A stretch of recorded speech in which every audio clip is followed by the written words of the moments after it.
One of the biggest reasons why you are consistently failing prop firm challenges or why you're not finding a lot of success, right? You're looking around, a lot of people are making money, looking around, people are getting better. You're looking around and you're kind of asking yourself, how come everyone else can do this but myself? Now, again, you're not in the boat by yourself. This happens to everyone, especially when you're new, just starting off, but more so than the trading strategy that you're using comes down to a lot of psychology and a lot of emotional work that needs to be done on yourself. First, you need to kind of understand and identify where you're at as a person and as a trader, and then kind of combine and mold those two together.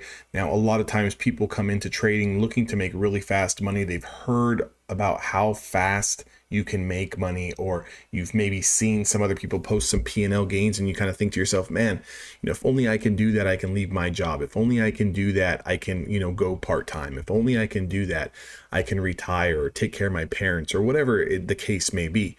But a lot of times you're not focusing on the right things that need to get done in order to get you to where you want to be. So I'm going to say that again. You are not focusing on the right things to get you to where you want to be in the beginning. So what this means is you have a strategy, it wins, it loses, you lose some more, you break even, and then you look for a new indicator. You look for a new strategy. When in reality, you're not taking enough trades, and sometimes you're not able to take enough trades because you're over position sized, you're over leveraged. So you're blowing up your account before you can see if it actually makes any sense to continue with the strategy.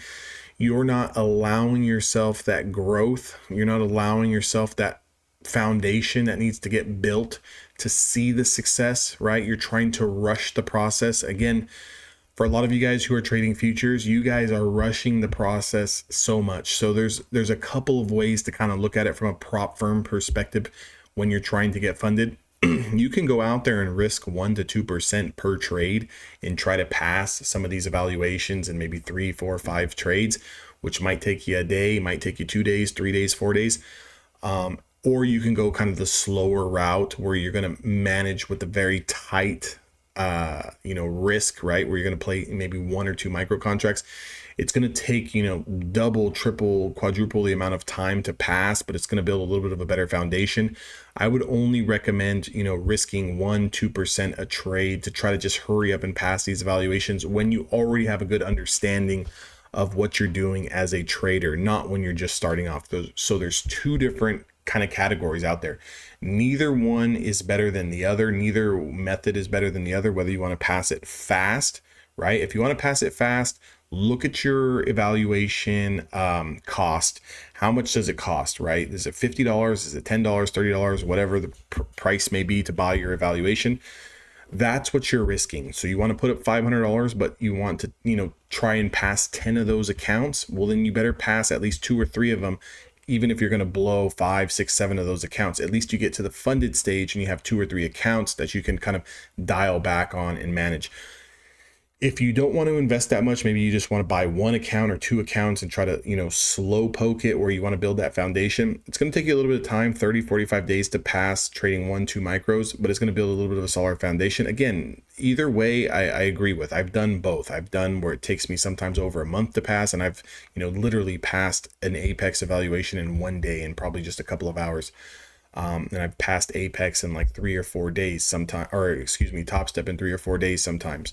So again, it just depends on the route you want to take. Neither route is better. But the question that I want you to ask yourself is, when you see your setup based on the strategy that you're using, do you take that setup every time? If the answer is no, you have to ask yourself, why not? If you don't have the same risk to reward on every single trade, even if it's slightly different, let's say, for example, on the NQ, maybe sometimes you're risking 15 points a trade, sometimes you're risking 25. But depending on the price action and how the ATR is moving, are you risking the same amount of contracts per movement, right?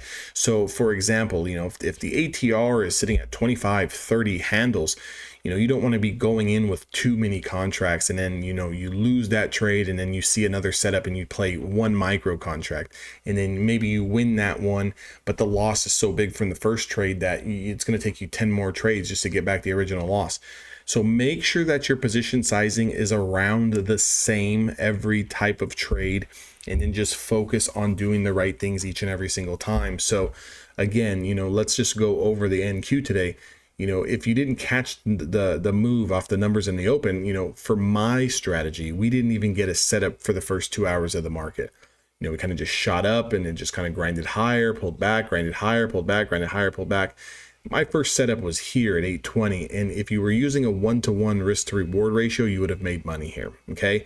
You would have made money here. You would have been put into a little bit of drawdown, but you would have made money. Even if you got stopped out for whatever reason, which technically you probably shouldn't have gotten stopped out. I mean, the ATR here was around 21 points. We did not go down 21 points. So ultimately you should have been in the first trade, but let's say you did get stopped out. Your next setup was here. This trade was a winner. This trade was a winner. This trade was a winner. This trade was a winner. This trade at the end of the day with 10 minutes left was a loser. But again, if you're still trading with 10 minutes left in the day, you got bigger problems than that, right? So again, but what I'm trying to focus on is, are you taking the same setup? So for example, if your ATR at this particular time frame is 14, are you taking profits at 14, 15 points, and do you have a 15-point stop loss? The question is yes or no. And if not, you have to ask yourself the question, why not, right? So start journaling your trades.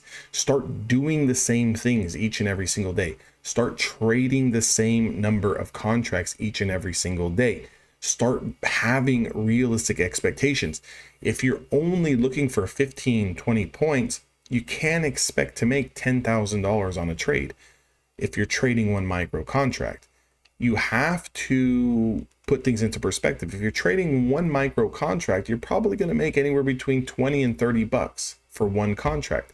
So if you want to make $200-$300, then you better be trading close to 6, 7, 8, 9, 10 micro contracts, or just go to one mini, right? So again, but understand though, if you do lose, you're going to lose $200 or $300.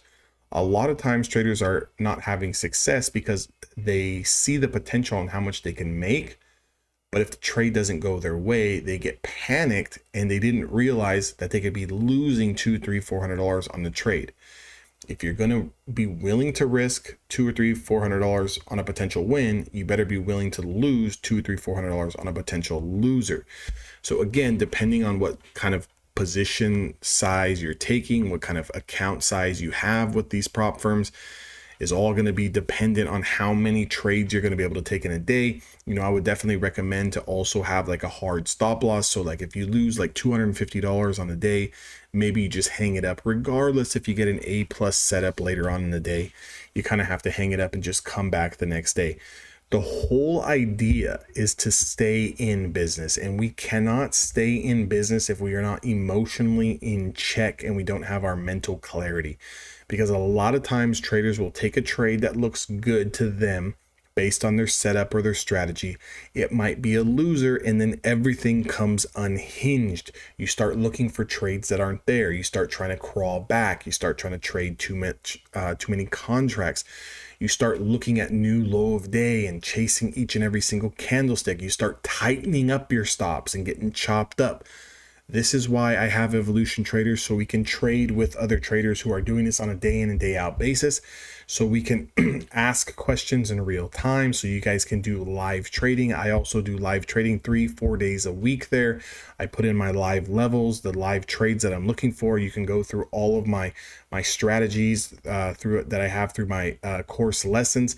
You can ask questions. You can schedule one-on-one mentorship. If you guys are interested in something like that, and maybe that might help you understand your psychology, understand your trading plan, and how to build a trading plan, definitely join Evolution Traders with the link down in the description box below. Again, I've only got a couple of spaces left on that before I kind of close it out altogether for the year. Other than that, make sure you guys like, comment, subscribe.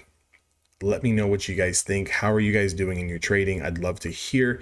Again, if you're having a little bit of problems, post it down in the comment section. I'll make a video for you guys and I'll try to help you guys out to the best of my ability.